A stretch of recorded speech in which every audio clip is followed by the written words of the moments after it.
નમસ્કાર સર્વને.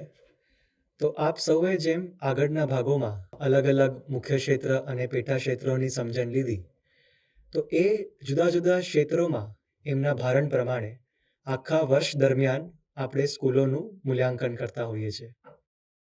અને એ મૂલ્યાંકન પ્રમાણે વર્ષના અંત દરમિયાન આપણે શાળાઓને એમનો પરફોર્મન્સ પ્રમાણે સ્કોર પૂરો પાડતા હોઈએ છીએ, જે રિપોર્ટ કાર્ડના માધ્યમથી સ્કૂલોને મળે છે. અને એ જ રિપોર્ટ કાર્ડની સમજણ આપણે આ ભાગમાં ચર્ચા કરવાના છીએ. આ ભાગમાં આપણે ચર્ચા કરીશું કે આ રિપોર્ટ કાર્ડમાં કયા કયા કોમ્પોનન્ટોનો સમાવેશ થાય છે, આ વર્ષના રિપોર્ટ કાર્ડમાં કઈ બાબતોનો ઉમેરો કરવામાં આવ્યો છે, અને આ રિપોર્ટ કાર્ડના સ્કોર પ્રમાણે શાળા એમનું પરફોર્મન્સનું કઈ રીતે એનાલિસિસ કરી શકે છે. તો સૌ પ્રથમ આપણે સ્ક્રીન ઉપર તમે રિપોર્ટ કાર્ડનો એક નમૂનો જોઈ શકો છો, જેમાં આપણે પ્રાથમિક શાળાઓ અને માધ્યમિક અને ઉચ્ચતર માધ્યમિક શાળાઓ માટે એક 2 પેજનું રિપોર્ટ કાર્ડ શાળાઓને પૂરું પાડતા હોઈએ છીએ, જેમાં પેજ 1માં આપણે મુખ્ય ક્ષેત્ર અને પેટા ક્ષેત્રોનું પરફોર્મન્સ અને સ્કોર બતાવીએ છીએ, અને પેજ 2માં આપણે વ્યક્તિગત માપદંડોનો પ્રોગ્રેસ બતાવતા હોઈએ છીએ. તો શરૂ કરીએ આપણે રિપોર્ટ કાર્ડને કોમ્પોનેન્ટ વાઇઝ વિસ્તારપૂર્વક સમજવાનું. તો સૌપ્રથમ તમે રિપોર્ટ કાર્ડના ટોપ પર એક્રેડિટેશન સાયકલનું વર્ષ જોઈ શકો છો, જેમ કે આ રિપોર્ટ કાર્ડમાં આપ જોઈ શકો છો 2023-24. અને એની નીચે આપણે શાળાઓની બેઝિક ડિટેલ્સ દર્શાવતા હોઈએ છીએ, જેમ કે શાળાનો ડાયસ કોડ, શાળાનું નામ, બ્લોકનું નામ અને ડિસ્ટ્રિક્ટનું નામ.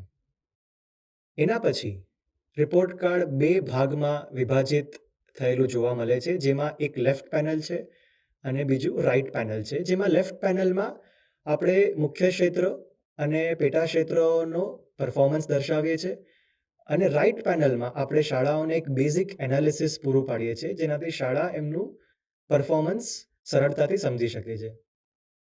તો સૌ પ્રથમ અગર આપણે લેફ્ટ પેનલની વાત કરીએ, તો એમાં આ વર્ષના રિપોર્ટ કાર્ડમાં આપણને મુખ્ય 3 બાબતો અલગ જોવા મળે છે.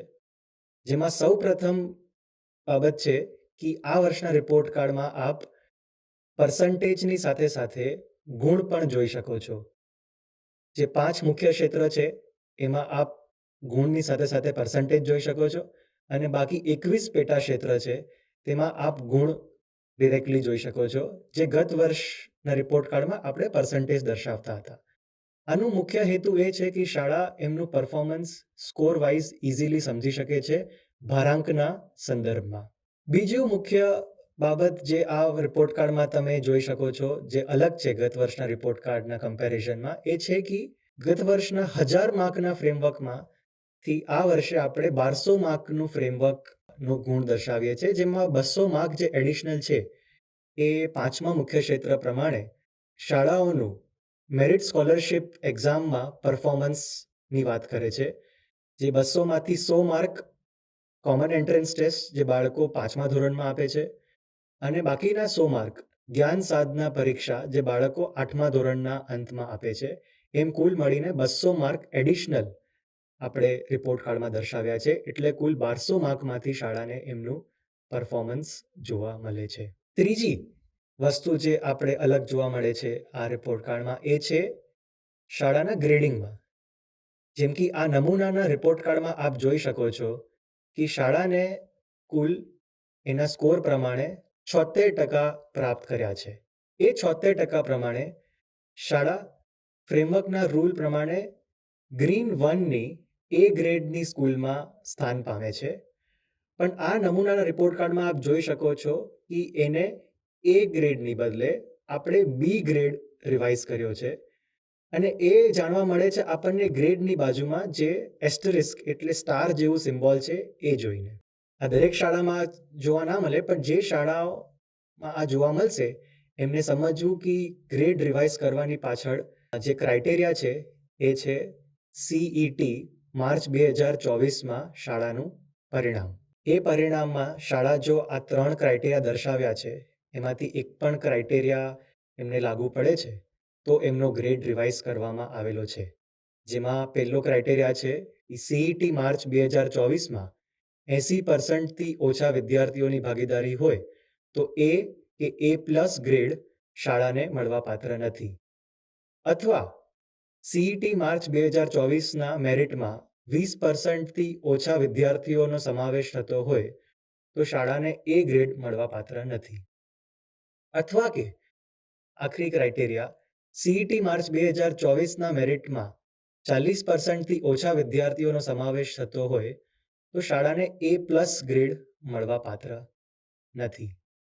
તો જે શાળાઓને એમના ગ્રેડની બાજુમાં આ એસ્ટરિસ્ક એટલે કે સ્ટારનું સિમ્બોલ જોવા મળે છે એ શાળાનો ગ્રેડ રિવાઇઝ કરવામાં આવેલો છે.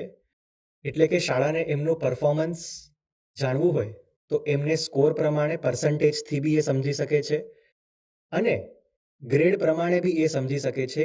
તો આ રીતે શાળા એમનું પરફોર્મન્સ સમજી શકે છે, એના પર્સન્ટેજ પ્રાપ્ત કર્યા છે એ પ્રમાણે અને રિવાઇઝડ ગ્રેડ પ્રમાણે પણ.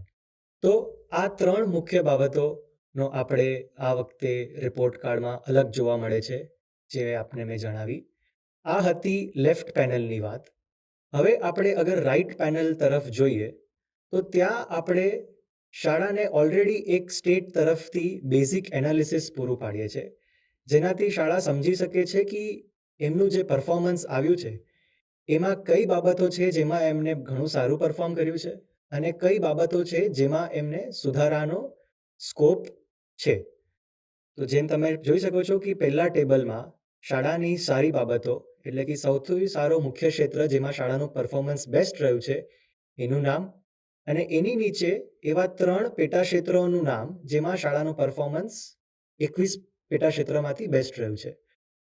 અને એવી જ રીતે એની નીચે આપણે શાળાના સુધારાત્મક બાબતો જોઈ શકીએ છીએ જેમાં એવો મુખ્ય ક્ષેત્ર જેમાં શાળાનું પરફોર્મન્સ 5 મુખ્ય ક્ષેત્રમાંથી સૌથી નબળું રહ્યું છે અને એવા 3 પેટા ક્ષેત્ર જેમાં શાળાનું 21 પેટા ક્ષેત્રમાંથી પરફોર્મન્સ સૌથી નબળું રહ્યું છે.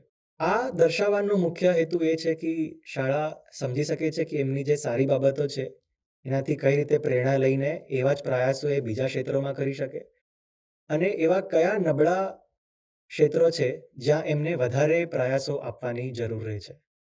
એ 2 ટેબલની નીચે આપણે એક ગ્રાફ દર્શાવવામાં આવ્યો છે જે ગ્રાફમાં લેફ્ટ પેનલમાં જે મુખ્ય ક્ષેત્રમાં પર્સન્ટેજ દર્શાવ્યા છે એ સેમ ડેટા આપણે ગ્રાફમાં બી દર્શાવ્યો છે પણ એક વિઝ્યુઅલ રિપ્રેઝન્ટેશનના ફોર્મેટમાં જેનાથી સ્કૂલ એમના પરફોર્મન્સ અલગ અલગ મુખ્ય ક્ષેત્રમાં સરળતાથી સમજી શકે છે.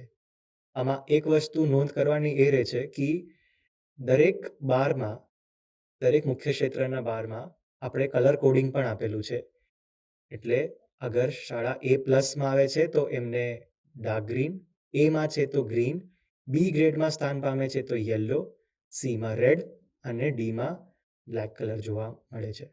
એ ગ્રાફની નીચે જ આપણે CETના માર્ચ 2024ના ક્રાઇટેરિયાના જે 3 મુદ્દા આની પહેલા ચર્ચા કર્યા એ સેમ વિગત આમાં દર્શાવવામાં આવી છે. એટલે કે અગર આપ આપણી ગ્રેડની બાજુમાં એસ્ટરિસ્કનો સિમ્બોલ જુઓ છો તો એ ગ્રેડ રિવિઝનના પાછળ આ 3માંથી એક ક્રાઇટેરિયા કારણ હોઈ શકે છે. તો આ હતું આપણું પ્રાથમિકના રિપોર્ટ કાર્ડનું પેજ 1ની વિગતો અને કઈ રીતે એ વિગતોને શાળા સમજી શકે છે. આના પછી આપણે વાત કરીએ રિપોર્ટ કાર્ડના પેજ 2ની.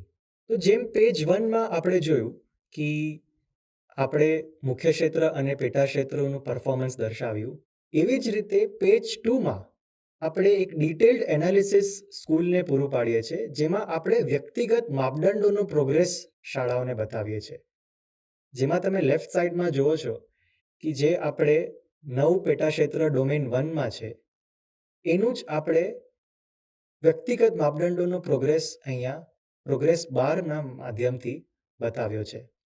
આમાં એક વસ્તુ શાળાએ એ નોંધ લેવી કે જે સ્કોર આપણને સેન્ટ્રલી અવેલેબલ થતો હોય છે એનું આપણે એકચ્યુઅલ સ્કોર દર્શાવ્યો છે જેમ કે યુનિટ ટેસ્ટ, SAT, અટેન્ડન્સ અને ડિસ્ટ્રિક્ટના અટેન્ડન્સ પ્રમાણે શાળાનું પરફોર્મન્સ એ સ્કોર આપણે ડિરેક્ટ અહીંયા જોઈ શકીએ છીએ.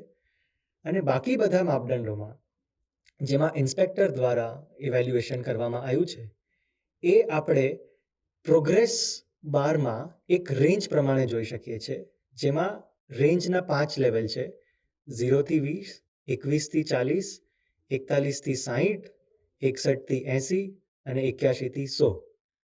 તો અગર આ રેન્જમાં આપણી શાળા ફોર એક્ઝામ્પલ 65% પ્રાપ્ત કરે છે, તો એ 61 થી 80ની રેન્જમાં આવે છે, જેના પ્રમાણે તમે એનો સ્કોર અહીંયા 80 જોઈ શકો છો.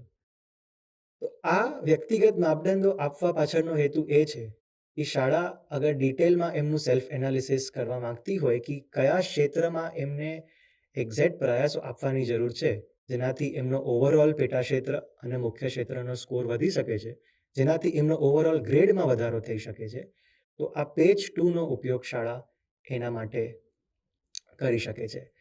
એમાં ડોમેન 1માં વ્યક્તિગત માપદંડો, ડોમેન 2માં વ્યક્તિગત માપદંડો અને ડોમેન 3, 4, 5માં પેટા ક્ષેત્રોનું રિઝલ્ટ આપણે અહીંયા દર્શાવ્યું છે.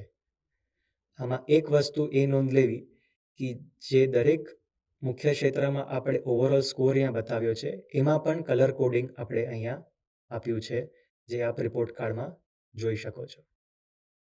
તો આ હતા પ્રાથમિકના પેજ 1 અને પેજ 2નું રિપોર્ટ કાર્ડનું વિસ્તારપૂર્વક ચર્ચા.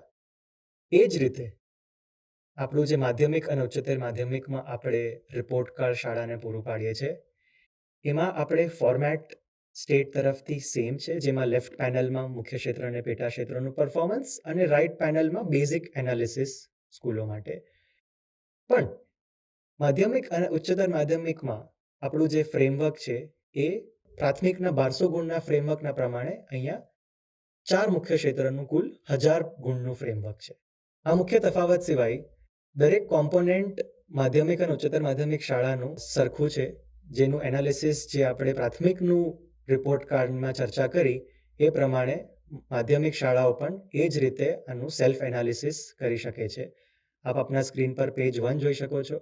એવી જ રીતે આ પેજ 2 છે, જેમાં વ્યક્તિગત માપદંડોની આપણે સ્કોર દર્શાવવામાં આવેલો છે. આ બંને રિપોર્ટ કાર્ડમાં શાળાઓએ નોંધ લેવી કે જે માપદંડોમાં અગર શાળાને એ લાગુ નથી પડતું પર્ટિક્યુલર પેરામીટર, તો ત્યાં આપણે એમને નોટ એપ્લિકેબલ દર્શાવ્યું છે, જેનો મતલબ છે કે એ માપદંડમાં શાળાનું મૂલ્યાંકન આપણે નથી કર્યું અને એ શાળાને એ માપદંડમાં આપણે સ્કોર ઓવરઓલ સ્કોરમાં આપણે નથી ગણ્યો અને ઓવરઓલ સ્કોરમાં જે કુલ ગુણ છે એમાં આપણે એમને બેલેન્સ કરવામાં આવ્યું છે અને એ પ્રમાણે એમનું ગ્રેડિંગ કર્યું છે. તો આશા છે કે શાળાઓ જે પ્રમાણે આપણે વિગતોની ચર્ચા કરી અલગ અલગ કોમ્પોનેન્ટ વિશે, એના પ્રમાણે સેલ્ફ એનાલિસિસ કરીને શાળા પૂરતો પ્રયાસ કરશે અને આગળના વર્ષોમાં ગુણોત્સવના ગ્રેડમાં સુધારા માટે પ્રયાસ કરીને એ આગળ વધશે. આભાર.